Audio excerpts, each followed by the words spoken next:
नमस्कार। कोविड के नए वेरिएंट ओमिक्रॉन ने दुनिया भर की नींद उड़ा रखी है। भारत भी इससे अछूता नहीं। मामले तेजी से बढ़ रहे हैं। कई राज्यों ने रेस्ट्रिक्शंस लगाने शुरू कर दिए हैं। नाइट कर्फ्यू तक की नौबत आ गई है। न्यू ईयर सेलिब्रेशन पर भी ग्रहण लग गया है। कुछ विशेषज्ञ तो इसे तीसरी लहर की शुरुआत मान रहे हैं। लेकिन इन सब के बीच एक अच्छी बात यह है कि अभी तक ओमिक्रॉन के ज्यादातर मामलों में हल्के लक्षण पाए गए हैं और मरीजों को अस्पताल में दाखिल नहीं कराना पड़ रहा है। ऑक्सीजन की समस्या भी नहीं हो रही है। तो क्या हमें ओमिक्रॉन से डरने की जरूरत नहीं है? ये जानने के लिए हमने कई डॉक्टरों से बात की। आज के हेल्थनामा में हम उन्हीं डॉक्टरों के विचारों से आपको रूबरू कराएंगे जो हमें बताएंगे कि ओमिक्रॉन से हमें कितना डरना चाहिए। एक पिल्स की बात हो रही है।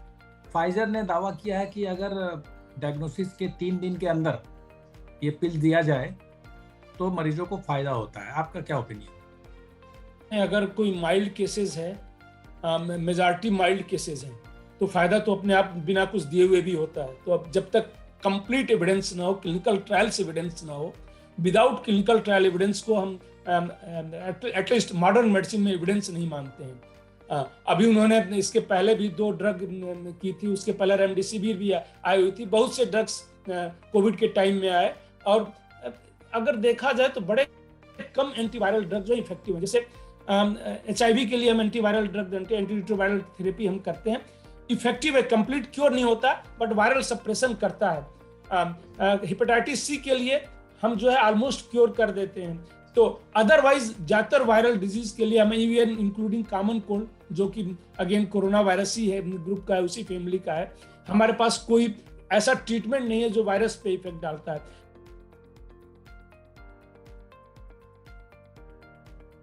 डॉक्टर्स या IMA कहें तो कितना तैयार है इस, अगर थर्ड वेव आया ओमिक्रॉन के नाम पर, ओमिक्रॉन के रूप में थर्ड वेव आया, तो आप कितने तैयार हैं? क्योंकि पहला और दूसरा अनुभव हमारा बहुत खराब रहा है, चाहे सरकारी संस्थाओं के साथ हो, चाहे सरकारी अस्पतालों के साथ हो। ये कोऑर्डिनेशन की बहुत जबरदस्त कमी रही है। तो अब अगर तीसरा वेव आया तो आप कितना तैयार हैं? देखिए, आपने जो कहा कि हम कितना तैयार हैं और पहला और दूसरा वेव में कुछ कोऑर्डिनेशन की कमी रही, तो मैं पहले ये बता दूं कि पहली और दूसरी वेव में अब तक करीब हमारे 2000 डॉक्टर्स की डेथ हुई है।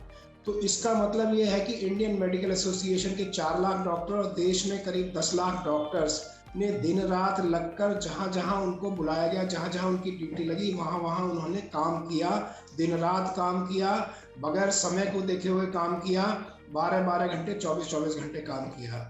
उसी प्रकार से, उसी तत्परता से हम जो third wave, possible third wave की आप बात कर रहे हैं, उसके लिए पूरी तरह से तैयार हैं। इंडियन मेडिकल एसोसिएशन की हर ब्रांच, जो कि 1700 हैं, देश के कोने कोने में अस्पताल, नर्सिंग होम्स, क्लिनिक्स चला रही हैं और उसके अलावा करीब 3-4% कॉरपोरेट हॉस्पिटल्स भी हैं।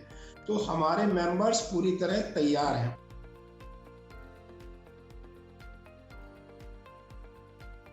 अभी अस्पतालों की क्या तैयारी है? क्या आपके अस्पताल में नए केसेस आ रहे हैं?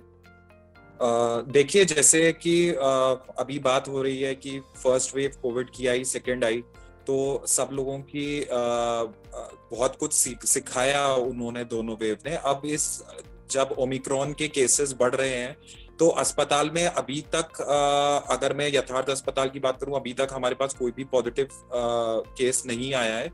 जो भी सिम्टोमेटिक पेशेंट आ रहे हैं, जिनको जैसे बुखार हो गया, खांसी, जुकाम या इस तरह के, उनकी हम टेस्टिंग कर भी रहे हैं, तो पॉजिटिव अभी तक केसेस नहीं आ रहे हैं।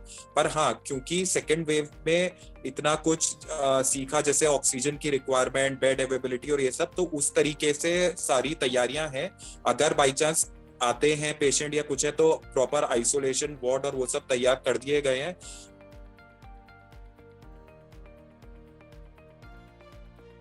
जैसा कि हमारा टॉपिक का आज सब्जेक्ट यही है कि सभी डॉक्टर कह रहे हैं कि बहुत सीवियरिटी नहीं है, हॉस्पिटलाइजेशन बहुत ज़्यादा नहीं हो रहे हैं भारत के संदर्भ में। तो हमें कितना डरना चाहिए? डरने की ज़रूरत है भी या नहीं? कि हमें हमेशा सतर्क रहना चाहिए। सतर्क क्योंकि ठीक है, अभी ओमाइक्रॉन है, और ओमिक्रॉन है, जो भी आप इसको कहें। लेकिन कल कोई इससे दूसरा वेरिएंट आएगा, ये जो है RNA वायरस है, तो इसमें वेरिएंट आते रहेंगे। तो इसलिए, और कब तक आते रहेंगे उसको प्रेडिक्ट करना मुश्किल है। आते रहेंगे और अभी बहुत लंबे समय तक आते रहेंगे। तो इसलिए जो है कि वह जो है हमें जो है उससे डरना चाहिए, हमें सतर्क रहते हुए अपनी दिनचर्या को करते रहना चाहिए।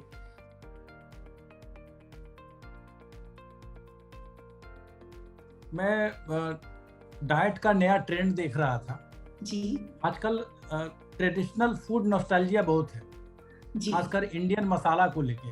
और लोगों में ये तर्क है कि इंडियन मसाला जो है हमारे सेहत के लिए बहुत फायदेमंद है। आपकी क्या राय है?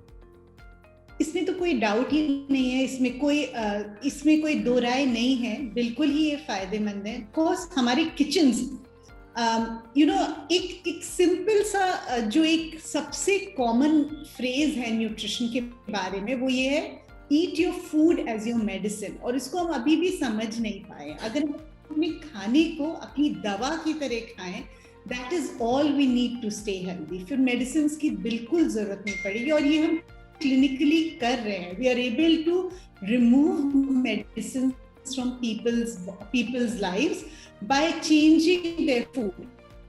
और उसमें स्पाइसेस एंड हर्ब्स एक बड़ा कंपोनेंट होते हैं। हमें उम्मीद है कि हमारे प्रयास आपको अच्छा लगा होगा। आगे भी हम सेहत के प्रति आपको सावधान करते रहेंगे। इस कड़ी में हम हेल्थ सेक्टर और आपके बीच ब्रिज का काम करेंगे। सबको एक प्लेटफॉर्म पर लाते रहेंगे ताकि आप घर बैठे उनके विचारों से लाभ उठाते रहें। हर रविवार सुबह 8 से 11 बजे तक आप तमाम विशेषज्ञों को YouTube और Facebook पर लाइव देख सुन सकते हैं। हमारे साप्ताहिक कार्यक्रम हेल्थ फॉर ऑल में YouTube पर हील टीवी के सारे वीडियो भी आप देख सकते हैं। एक बार फिर नए साल की बधाई और शुभकामनाएं। नमस्कार।